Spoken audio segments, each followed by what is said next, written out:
today's briefing for CEF on the value and importance of federal investments in education. My name is Steve Wojtek. I'm an advanced CTE federal policy advisor. This year, I'm also serving in the amazing role as president of the Committee for Education Funding for CEF.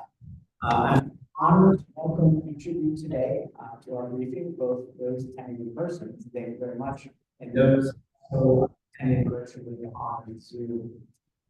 First, I'd like to express our deep appreciation to the co-chairs of CEF's Research, Policy, and Social Media Committees for their efforts in planning today's briefing first of this year. I also want to thank our CEF members who helped identify our amazing speakers and panelists today. I know that I'm continuing to do this for our continued partnership with the so thank you very much. For those of you who may not be familiar, CEF is the nation's largest and oldest education coalition, representing over 110 organizations across the full education continuum. Everything from early learning to post-secondary education, all the way to religious preparation and many other important functions in between. Our mission at CEF has been clear since our inception to advocate for robust federal education investments that support millions of students, improve outcomes for all learners, and strengthen our economy by preparing the workforce for the future.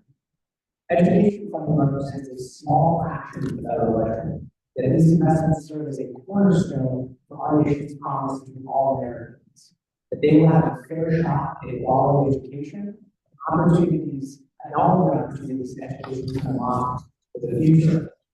When we invest in education, we need to perhaps the most profoundly optimistic of governments. We plant seeds that we may not see bloom for years to come, but we know they will transform our students' lives and our nation's future. Education is an indispensable ingredient needed for our economic success, our democracy, and our national security. Yet today, support for education is under attack like never before, especially as we've seen in the past few weeks and even the last couple of days. Quite simply, cutting federal support for education is a debt our nation cannot afford. And this is what we're here to talk about today, understanding the continued necessity of federal support for education, confronting the all too real consequences of retreating from our national commitments to invest in students and in learning. Today, we are fortunate to hear from three experts who will be sharing their perspectives from around the country regarding why these efforts remain so important. Joining us today is Chancellor Moody, here on my left. He's been in public education all of his life, serving as a coach, a substitute teacher in college, a secondary level civics history teacher, a middle level administrator, and high school principal, and for the past 9 years as a district level administrator. He is now the superintendent of schools in Maine Schools Administrative District 54, serving the towns, and I apologize, I'm probably going to the pronunciations, but Cannon, Cornville, Mercer, Norwich Rock, and Skowhegan, right? Close. Smithfield. And NSA's 54 is held spearhead early childhood education and universal today through the design and development of a $75 million school that will serve children from age 6 weeks to grade 12. He serves as superintendent liaison for the Maine State Board of Education, as well as NSSA's State School Funding Committee. He is also active with pre-service educators as a graduate level adjunct professor at both UNF and Commerce colleges. Also joining us today is Kincaid in the middle. He is the state superintendent and division of college with the Pathways to Maryland State Department of Education. In December 2023, he was a finalist for ACTE's National Career and Technical Education Administrator of the Year. He serves currently on the board of directors for Skills USA and is actively involved as an appointed commissioner on the Apprenticeship 2030 Commission and on the Maryland Technology Development Corporation's Ecotech Growth Fund and Commission. In January of this last year, Richard was invited to testify before the House Committee on Education and Workforce, advocating on behalf of state CTE directors from across the country. And last but not least, Jeff Cullen, who is joining us today, is the Assistant Vice Chancellor of Federal Relations with California State University, in the CSU's Office of Federal Relations here in DC. Jeff previously worked with the State University of New York system in a similar position as their Director of Federal Relations.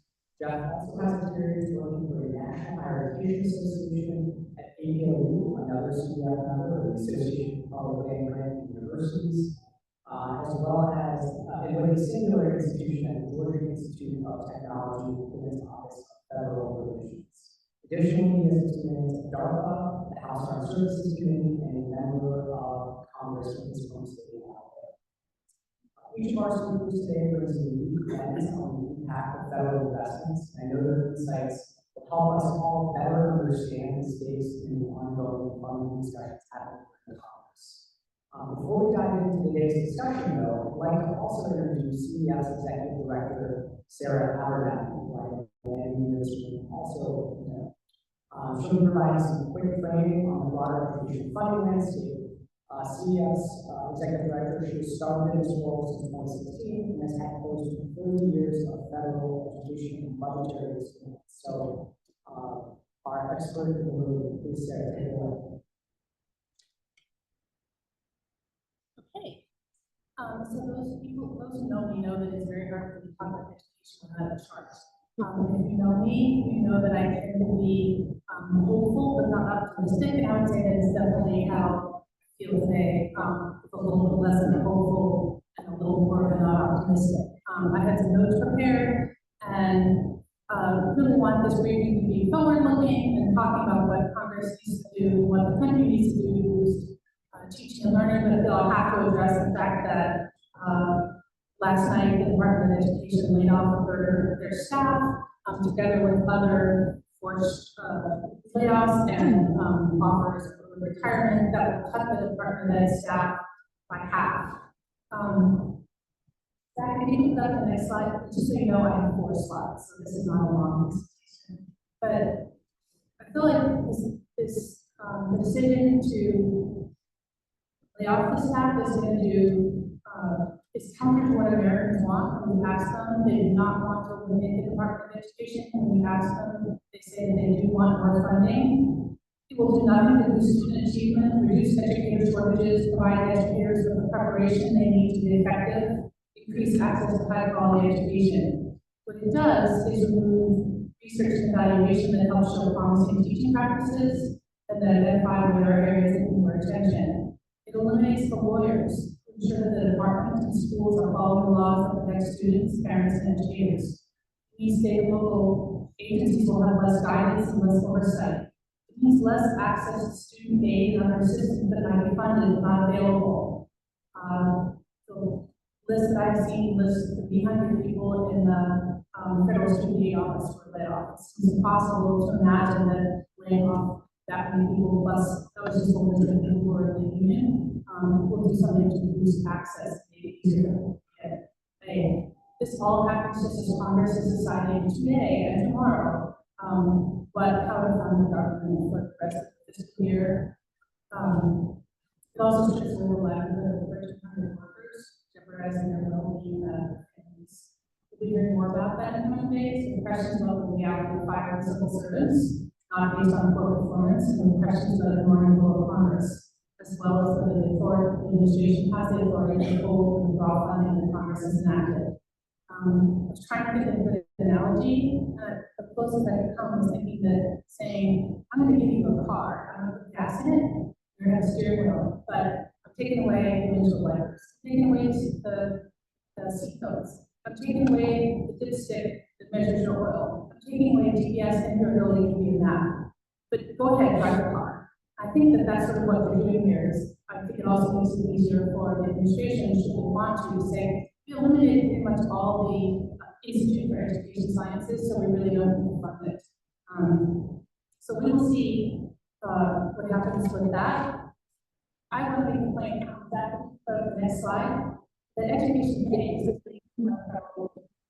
government education. Some of it is just to make sure to fill in the gaps where state and local funding doesn't provide funding. Some of it is to provide access, fund the research and the statistics and evaluation of what works. But for people to get an education, it helps their future earnings, it helps them be better citizens in the country, it lowers their unemployment rate, it lowers, it increases their health. There's all sorts of good things associated with education. The education funding also creates jobs.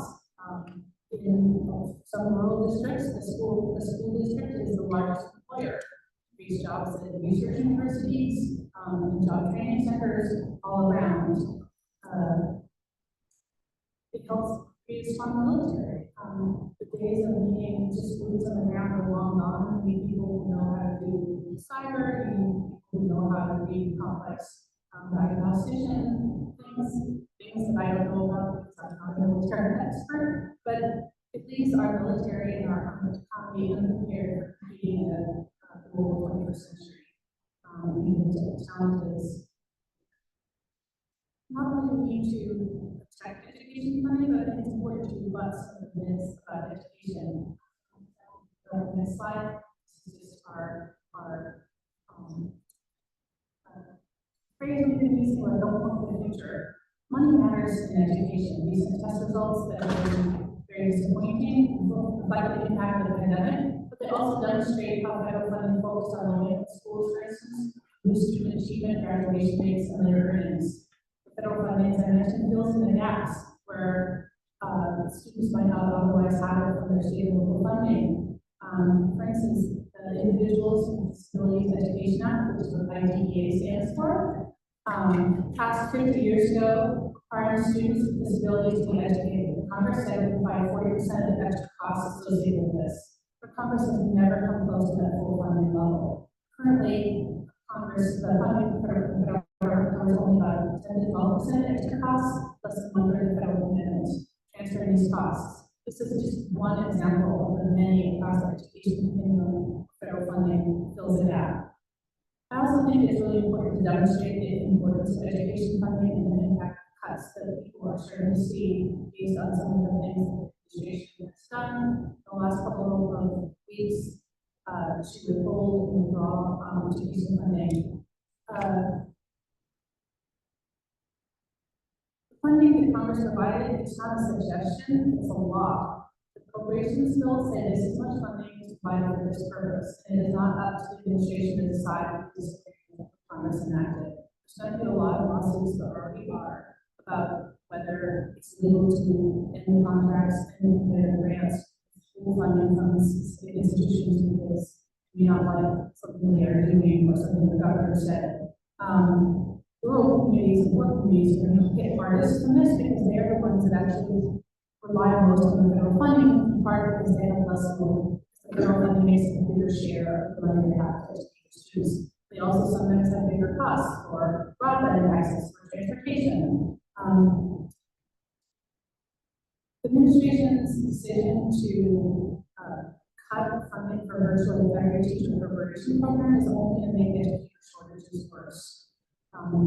At the time, it's, they've already pulled grants for programs that were student teachers, that's not the term, people who are getting their graduate degree in education, who are working in classrooms as with licensed teachers to help learn how to do it, but also provide certain skills for their students. And some of them in their programs and they will let them be a teacher. Students have lost access to education programs that are limited by cuts to other federal agencies. Some of the programs cut in the National Park Service means that students don't go to education programs there anymore. We've heard a bunch of different examples. The House yesterday passed an extension of government funding. The Senate is debating now whether to do that.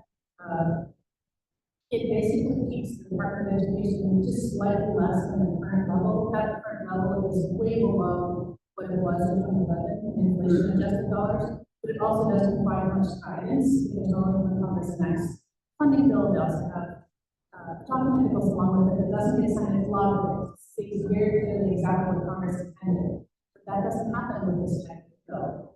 And it doesn't guarantee that the administration would actually take the money that Congress essentially going to provide and use it anyway. So I think that what we see now is some actions from the administration, we see some actions from Congress, there's going to be more to come. There's a lot of ways that education funding is in jeopardy. Through appropriations, through the president's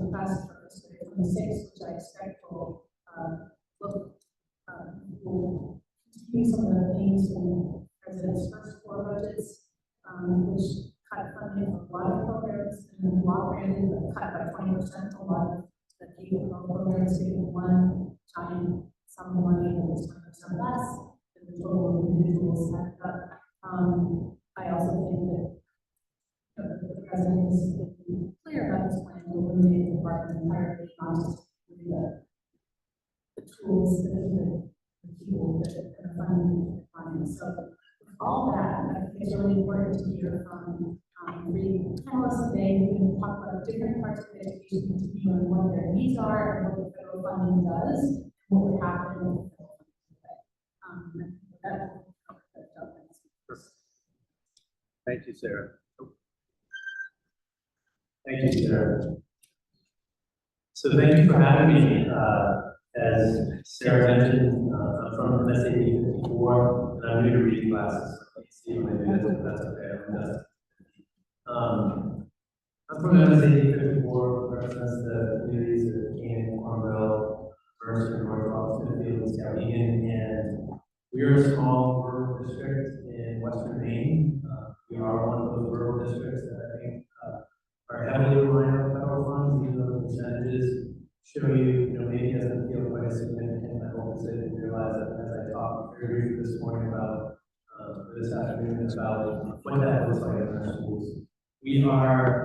Our communities make up about 17,000 people, about 35% of our county. We are a community hub. I have a handout that kind of has all of our information, but I'm going to kind of talk through a few stories. And thank you for the bio, that was very nice. I'm from a family of educators. I've been doing education my whole life. When I went to school, my mother was a civics and government teacher before she had my sister and I, and she stopped teaching. And ironically, I was born in 1975 when the IDEA passed, and my mom decided to become a special ed teacher. She went back to work in 1980, and one of the first special ed teachers in Maine, first Special Olympics and other things. My early memories of education is laying on the closet floor going to bed while my mom was still working. One of the things that I think, I wanted to share this quote by George Washington Carver, which is education is the key that unlocks the golden door to freedom. I think that's true, period, but I think it's especially true for rural communities and communities of poverty. We are 70% free and reduced lunch. We have 24% special education. We are stringent with our testing. Kids that are in special education are not placed there for any other reason than they have legitimate needs. Federal funding has a tremendous impact on our schools and students. It has also a tremendous impact on our local economy, our local community. And I hadn't thought about that until I was asked to speak on this. Federal funds are critical to our student interventions, but they go much farther. We are the third largest employer in Somerset County. My finance director texted me when we were here because I put in the handout. We have over 600 employees. We have over 700 full part-time employees. Our coaches, the people who work, volunteer, and all paid over 700 employees. It's a significant direct impact on our economy. It is workforce development, and it's also what Carver said, which is unlocks this door. It's that opportunity. So Sarah mentioned when she talked about the future that it can open for education.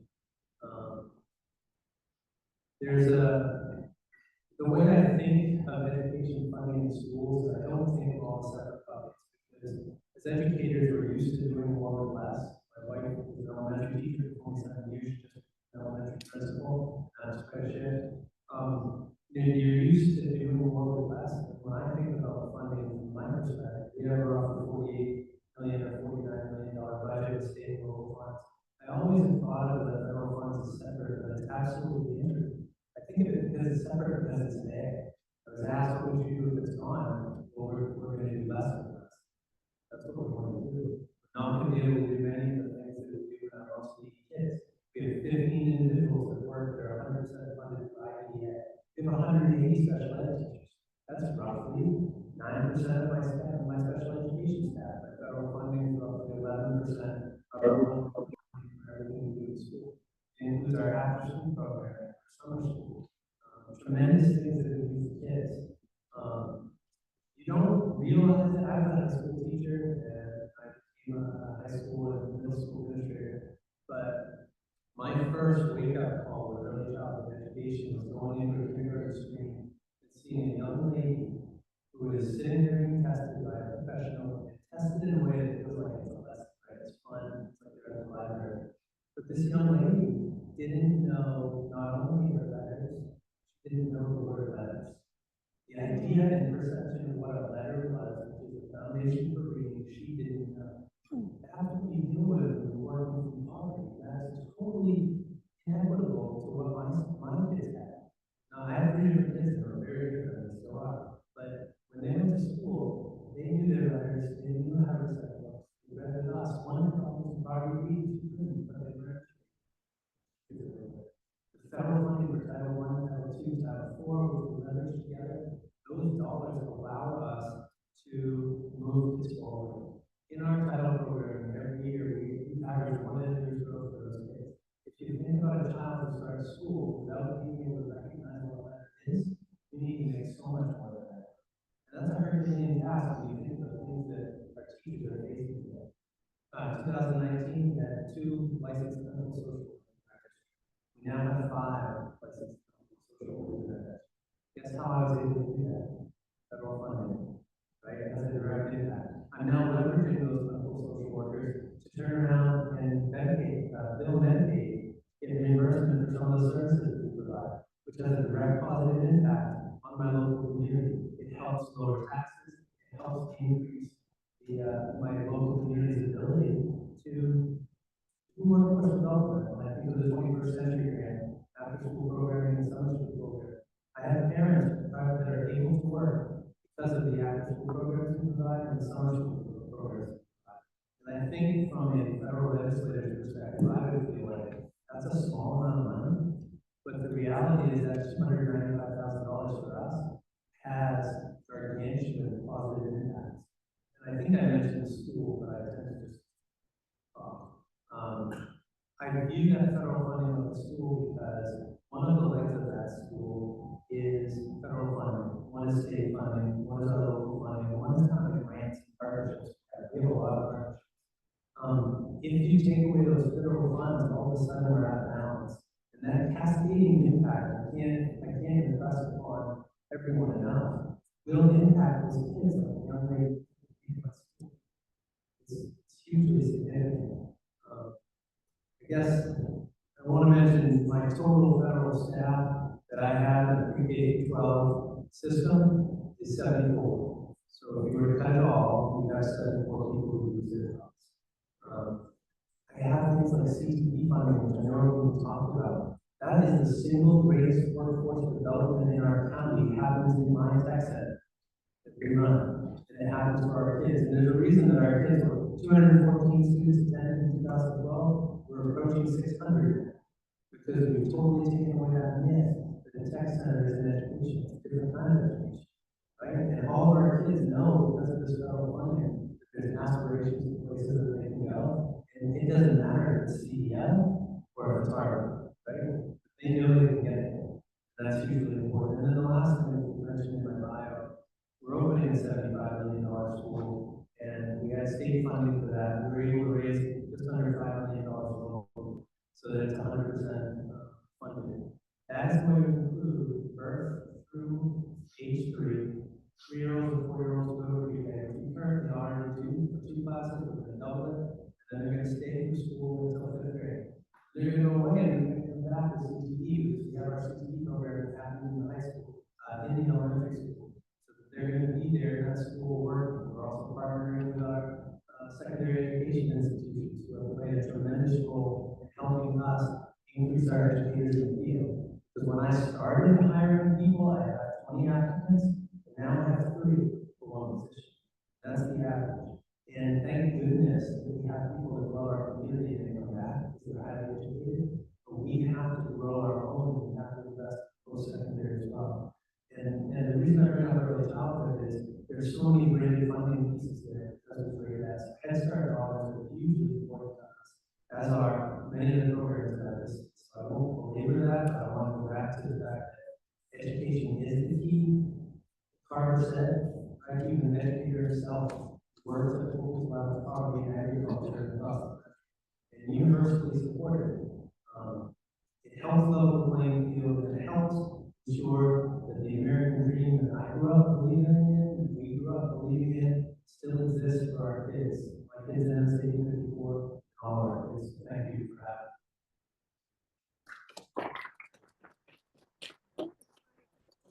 Apparently people on this Zoom are having trouble hearing, so I'm going to try a different approach, which is to have each of you do like a regular Zoom. Oh, But you have to put this well, wherever hello. I can't tell what it's showing, so. Okay. This works better. And I think maybe don't use the mic. Let's see how it works. Can we hear you? Can you hear me? Good. Just go on the mic. I am on the mic. Can you hear me? Yeah. All right, so the mic it is, and we will adjust accordingly. So want to begin by thanking CEF's Executive Director, Sarah Abernathy, and President Steve Wojtak for the invitation and opportunity to join today's conversation on the importance of federal education funding. Just a fair warning, I was a high school and college debater, so my clip may become a little bit quick here, and so I'll try to adjust as I can if you know you're giving some nonverbals to slow down. My name is Richard Kincaid, and I lead the Office of College and Career Pathways at the Maryland State Department of Education. The team that I lead is responsible for a number of areas that you are likely already familiar with: career and technical education in K-12 and post-secondary schools, dual enrollment, dual credit, early college, high school, and PTAC. My team also has specialized units which coordinate statewide career-connected learning initiatives like registered apprenticeships, youth apprenticeships, industry credentials of value, and reimagining high school schedules to allow students to learn and earn on a timeline that's reasonable for their needs, and scalable high-quality career counseling and planning to ensure all students have voice and choice in the roadmap for the future. I literally have the most exciting job on the planet. And many of the programs I've mentioned are likely the same programs that brought you the most joy when you were in school. And while most of these things seem somewhat related, the common theme between all of them is the reliance on federal education funding to lift them off the ground, ensure they function for all students, and provide a necessary funding stream for their continued success. It's through this lens that my opening statement and my answers today will likely differ from my fellow panelists. I come to this table with a deeply rooted belief that education funding in the career-connected learning space is a small but mighty investment for the future of this country. While education funding is only 2% of the overall federal budget, the portion of that 2% which invests in our future economy is even less. Yet, we are educators. On a daily basis, we are often doing more with less and ensuring strong returns on investment while also providing support for each and every student that walks into our classroom. This is our collective North Star. For example, Carl D. Perkins funded career and technical education programs deliver a higher return on investment than nearly any other federal funding stream in education, fueling local, state, and national economies by strengthening workforce readiness and supplying businesses with a pipeline of skilled, job-ready workers. Students who participate in these CTE programs achieve significantly better outcomes. They graduate high school at higher rates, are more likely to secure employment right after graduation than their peers, and often earn higher wages. For instance, technical associate degree holders from CTE programs earn about $10,000 more per year than those with other associate degrees. In turn, employers benefit from a reliable talent pipeline that closes skills gaps, and communities reap broad economic benefit through increased tax revenue, lower unemployment, and greater economic mobility, outcomes documented across many states as the evidence of the enormous economic impact of federal education funding, and specifically funding that's tied to career-connected learning programs. Federal education funding through Carl D. Perkins Act has become a catalyst for robust career-connected learning opportunities in schools all across this country.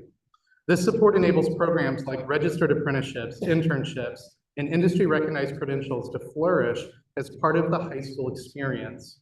These hands-on learning experiences translate into real jobs and better pay for students all across our country.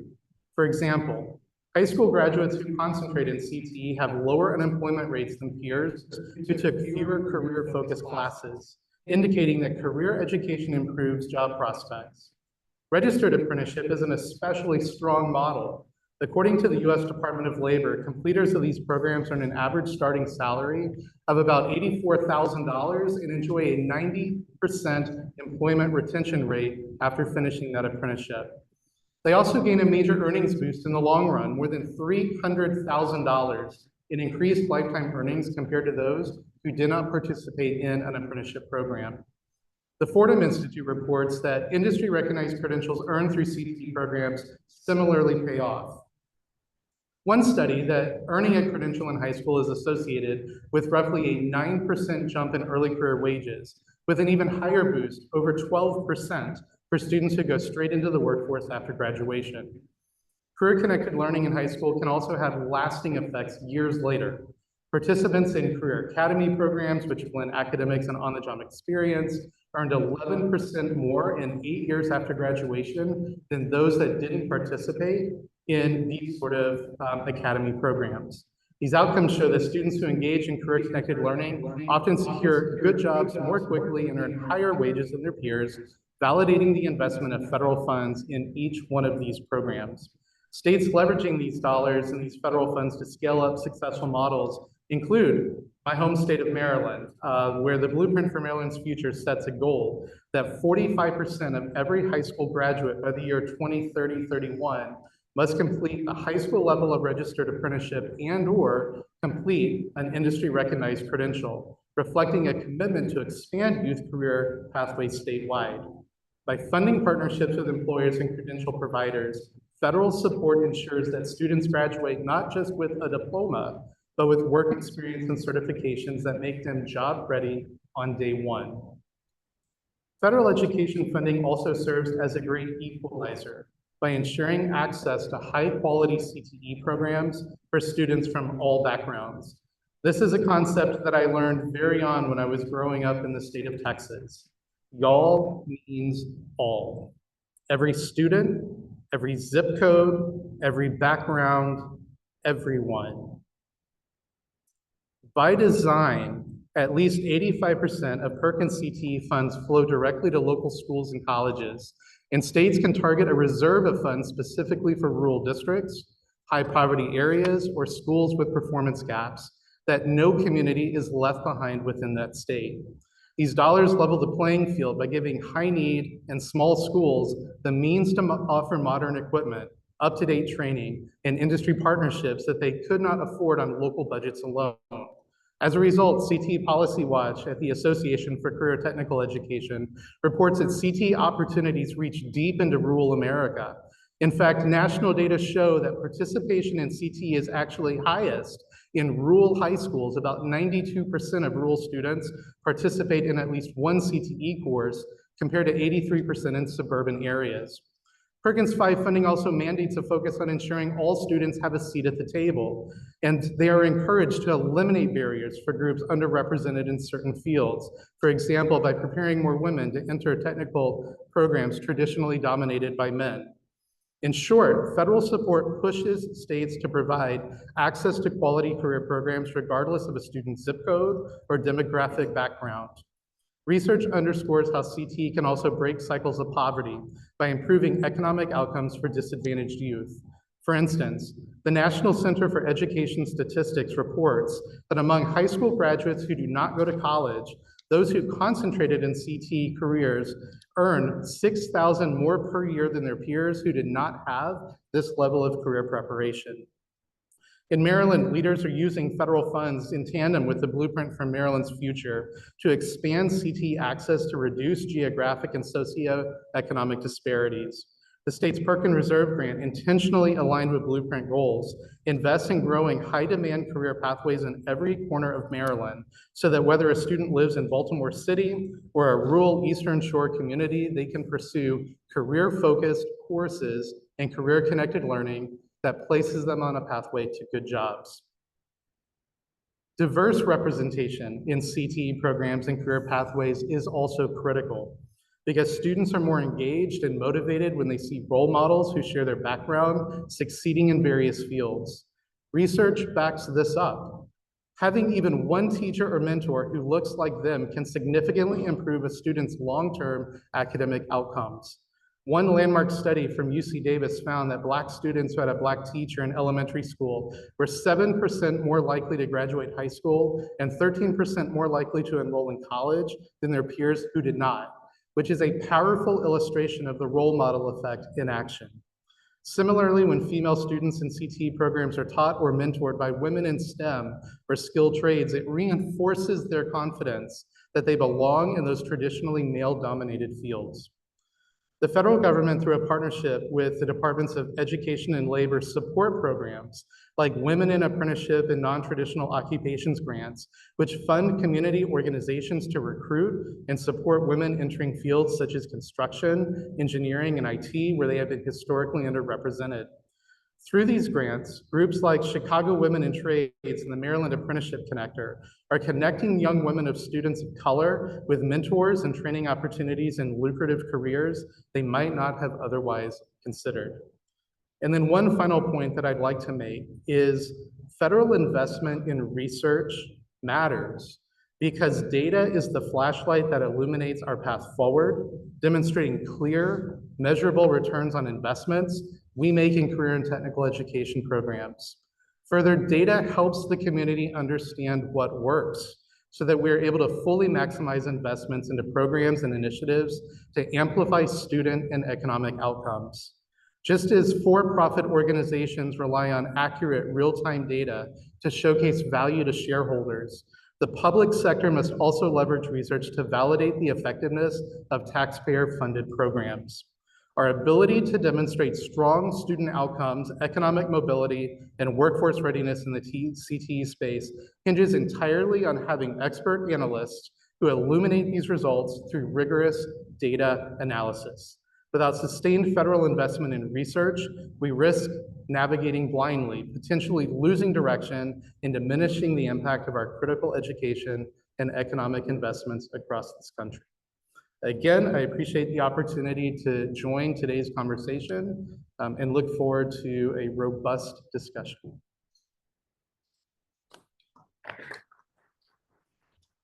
A low-tech microphone issue. Are we good? Yes, All I'm right. not sure that we have.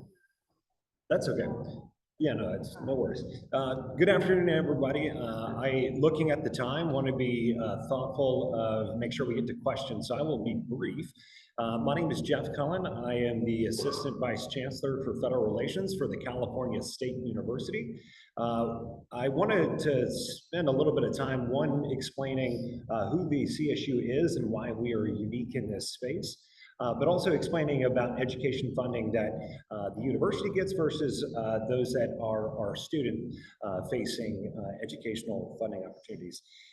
So the CSU is 23 universities and 460,000 students. So we are the largest university system in the country, and 58% of those students receive a Pell Grant. So that's about 207,000 students. So you can kind of see that the CSU is this pathway to the American dream. It's the social mobility that our students that wouldn't have an opportunity without federal investment in their future. 38% of our students are first-generation college students, meaning that we are serving those populations that are underrepresented and have not had that opportunity historically, and we're part of that workforce pipeline. We award 127,000 degrees every year, adding to the 5th largest economy in the world in the state of California. We have 4 million alumni across the country, which is more than the population of 23 states. 1 in 20 Americans with a college degree got it from the CSU. 1 in 10 employees in the state of California is a CSU graduate. We have 63,000 faculty and staff that's a part of one of our campuses. 21 of those universities are designated HSI, Hispanic Serving Institutions, and 14 are designated NAPZ. So kind of moving towards our students receive every year $2.2 billion in federal grants and loans. And this includes $48 million for SEOG, the Supplemental Education Opportunity Grant, and a federal work study. 2/3 of the CSU students graduated with zero loan debt. And that's largely because of this federal investment. We keep hearing a lot about whether or not institutions of higher education can keep the cost of education down. Well, the CSU has one of the most affordable higher education in the country, with a lowest tuition of $6,084. It has a 7-to-1 return on investment, and absolutely is this pathway to the American dream. The Wall Street Journal, in its 2025 social mobility ranking, said that 7 out of the top 10 universities for social mobility listed a CSU campus in the top 10. Our students live, 80% of our students live within 50 miles after graduation of that campus. So these investments from Washington impact our local communities through our graduates. They start jobs, they work in the healthcare sector. They made a big impact to our local communities. When you've heard a lot about this educational continuum, Jonathan was mentioning the K-12 side of the house. 50% of California's educators get a degree from the CSU, leading back into the public school system, therefore teaching that next generation of college students. So it's a continual cycle for educational funding. But it's also important to remember that our students are people, and they have concerns, they have fears, they have hopes, they have ambitions. So it's not just how can we get these students in the door and then hopefully get them across the stage. There are capacity building grants through MSI, Minority Serving Institution, that our campuses get to make sure that those students that we do have on our campuses are able to make it to graduation and not trip along the way. Think about our students in the CSU. Some have multiple part-time jobs, some have full-time jobs, and try to take a full-time load to get to graduation. There are childcare issues. We have, I think, somewhere on the line 35 million. You did the calculation, 35 million for the child care grant that goes to our campuses or our associated students to make sure that we are making sure that our students are well-rounded individuals, and those issues that may trip them up along the way, then how can the university, through federal investment, create those, remove those barriers.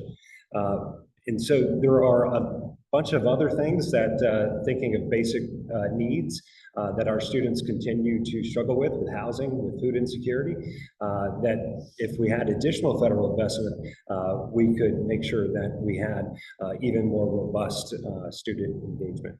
So I'll kind of end there. There's a whole host of other ways that higher education gets federal funding, I think, that Richard mentioned through research, and the CSU is no different, with $812 million in research, and that adds to the richness and the value of a CSU degree for our students. But in looking at the time, I will kind of stop there and make sure we have time for questions.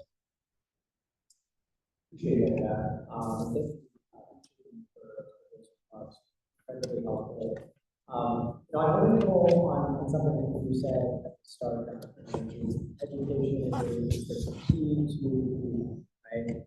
And in particular, something that Jeff just ended on, which is the role of federal support in education and what is in the realm of possibility in the future should federal investments in education be sustainably grow.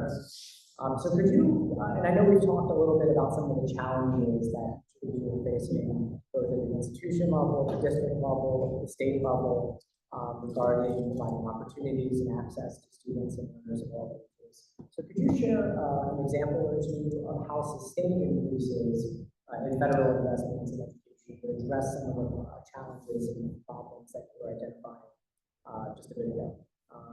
Happy to start on So I'll just jump in and say, I talked a little bit about our after school and summer school program to give you an idea. Again, that's a relatively small pot of money.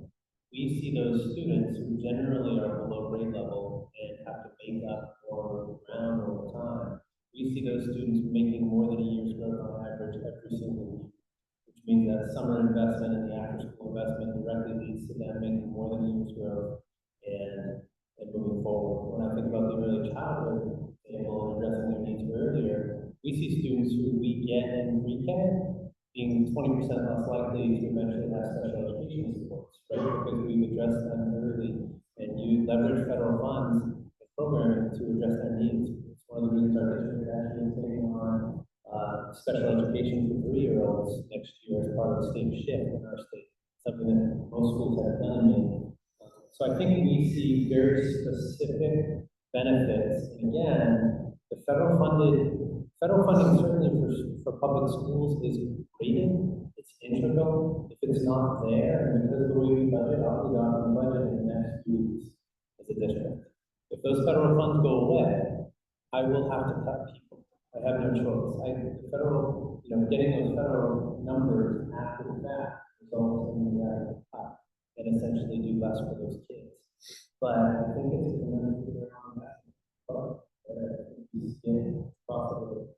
That's a really good point too, in terms of having some predictability around federal resources through the wider appropriations process. And I know both for districts, for states, for institutions, that uncertainty, as we kind of operate on a series of different extensions of federal funding, can make those long-term plans and outlook so much more challenging. Richard, Jeff, anything to add to that?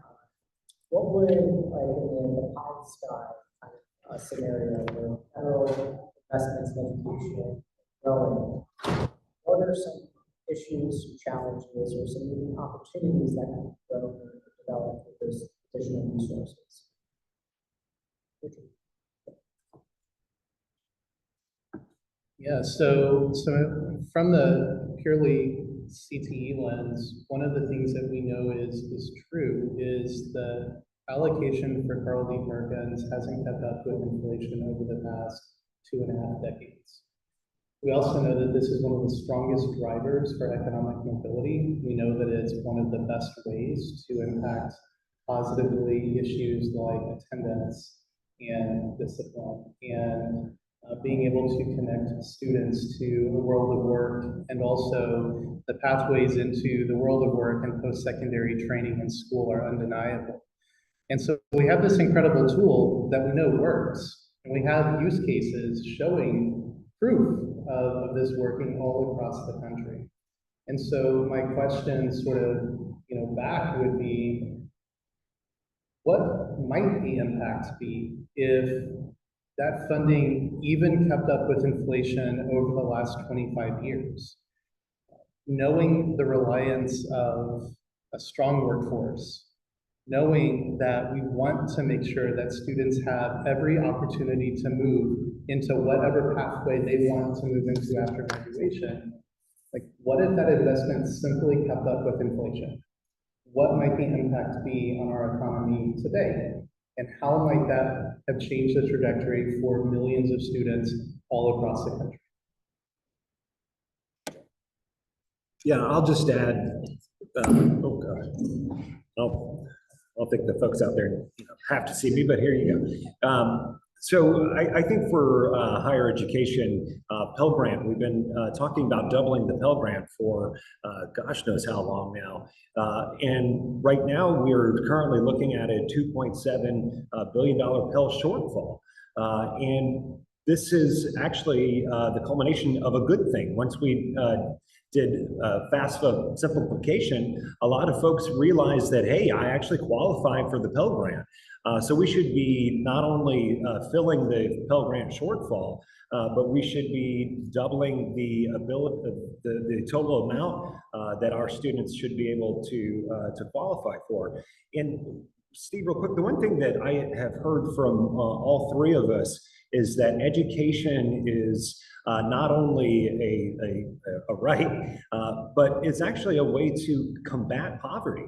This is a way that we can lift students and families out of poverty. And you know, we're struggling about getting food stamps and SNAP benefits in the hands of college students on the higher education side. But education funding in itself is a way to, for the federal government to make sure that our communities are lifted out of poverty as well. I have a bunch of questions, but I also know that put up today. So maybe we all want to ask our panel experts here any questions that you may have. So happy to respond.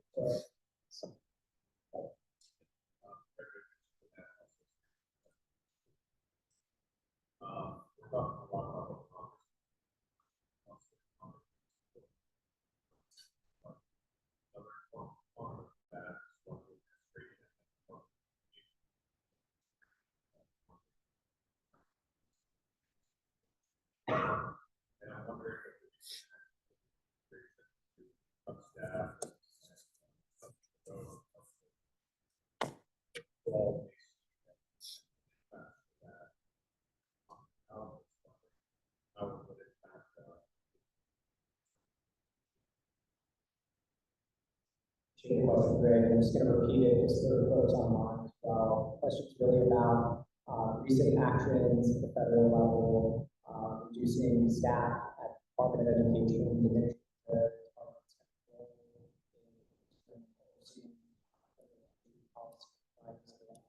department's signaling to states and locals.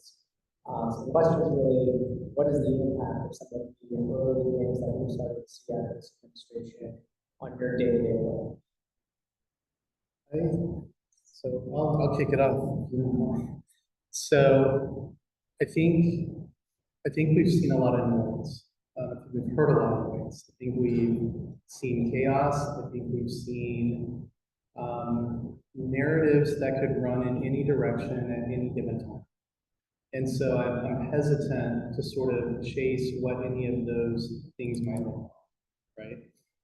Especially since some of the things that you alluded to literally have happened within the last 24 hours.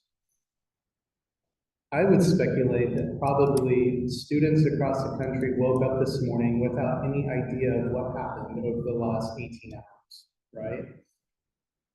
For states like Maryland, what it means for us is we have to make sure that the continuity of services that those students are provided, their access and their opportunities and the things that bring them to school and all of the supports that keep them in school and provide them a viable pathway to and through graduation. Like, these are the things that we have to make sure are separated from the noise and the chaos and everything else that is happening at the federal level. And I think that measured approach, keeping students central to that conversation, is where states are going to have to spend the next couple of years. And it means we're going to have to buckle down and get really good at and focused at the work that we're doing. But it also means that we too are going to have to become incredibly efficient at delivery of services and making sure that even if our progress isn't tracked at a national level, that we're tracking it internally as a state in order to make sure that our outcomes are meeting the needs of our local employers, of our households, of our students, and everything in between. So that's the approach that I would take. And I would just say the word noise was used. I think, we're not going to feel it until we do, and when we do, we'll be back. That was my point with the rated funding, but I think the noise piece, we in public education need to advocate and tell the real story rather than the false narrative that I think exists. And I'm just speaking for myself and my district and my Maine colleagues. We're doing amazing work in schools, and it's as simple as, when I go to A test, and I said this from earlier, my top students don't take the test, they're not out, they're so busy, they don't take the test. So I see 30% of my top students are taking the test, and then wonder why scores are what they are. Of course, we know it's not disaggregated from our district, but I'm sure that it's in other places. I think we need to focus on, what we see locally, because we trust that, and have conversations locally and grow those out. But I also think that one of my most conservative taxpayers came up to me and bumped me in the chest at one of my first budgets, and she said, you know what? There's not a dollar I spend, it's more important than a dollar in education. And that's not wrong, and I don't know why we don't do that. So we have to, as educators, kind of reinvigorate that discussion. That's the purpose of public education, and it needs to be as important as the Washington Carter said it was.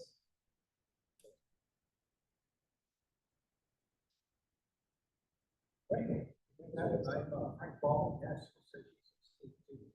programs that finance organization, Carolina State Fish Health.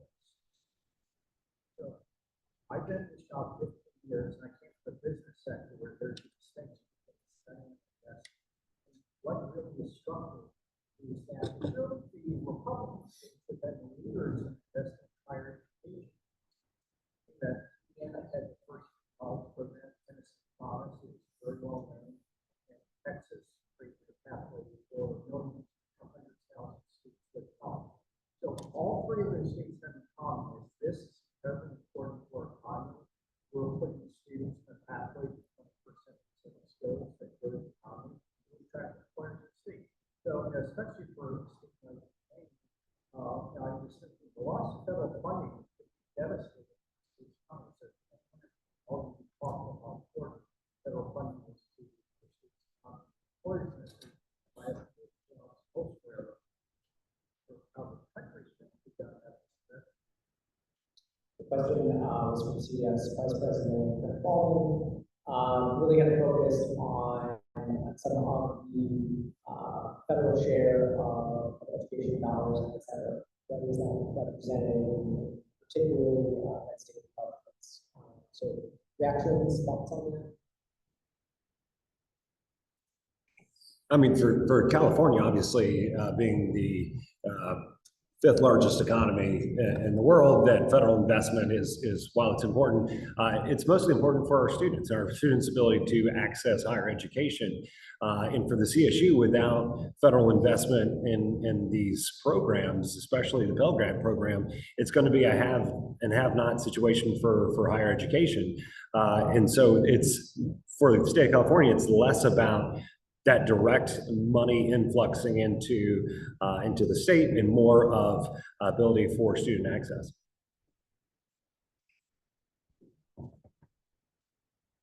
I know we're running short on time, so I'm going to have one last question. Do you have any questions you want to ask? So just a lightning round to kind of wrap things up today.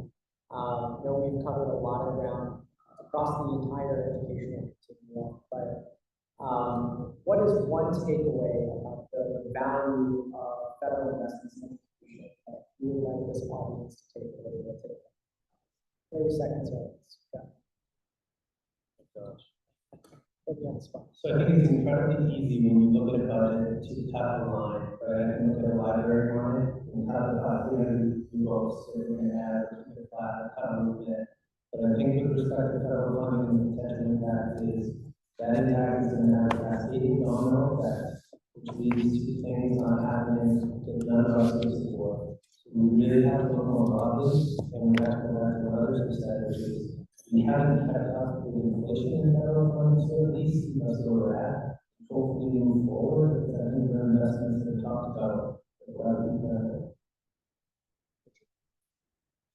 I think the key takeaway from my perspective would be federal funding is one of the most exceptional catalysts to help students recognize their full potential in life and also in work. And the second takeaway would be research matters in measuring program quality, measuring program effectiveness, and measuring return on investment is a necessary element of a fully functioning and healthy system. Yeah, I'll say the thing that I would like to take away is that making sure that we understand that education is vital and important to all the other different aspects of American life that add tremendous value. And if you reduce education, a lot of those other aspects will start to diminish as well. So here in a lot of the nature of education funding, the list of needs of students and the diverse populations of learners that all of our programs in this room serve on a daily basis. And really, I think just the broad return on investment that education is every day. Those are really important to this discussion. So, want to thank each of you again for coming out here today and sharing your perspectives. Really appreciate it at CEF. Before I close things out, I just want to flag that we have many fantastic resources on our website at cef.org. You can also follow us on various social media sites at edfunding. It's usually our handles on most of those, but we'll change it a little bit. And then finally, we do have some amazing resources on the tables on the website. So please take those as well. Thank you so much for taking the time today. Really appreciate it.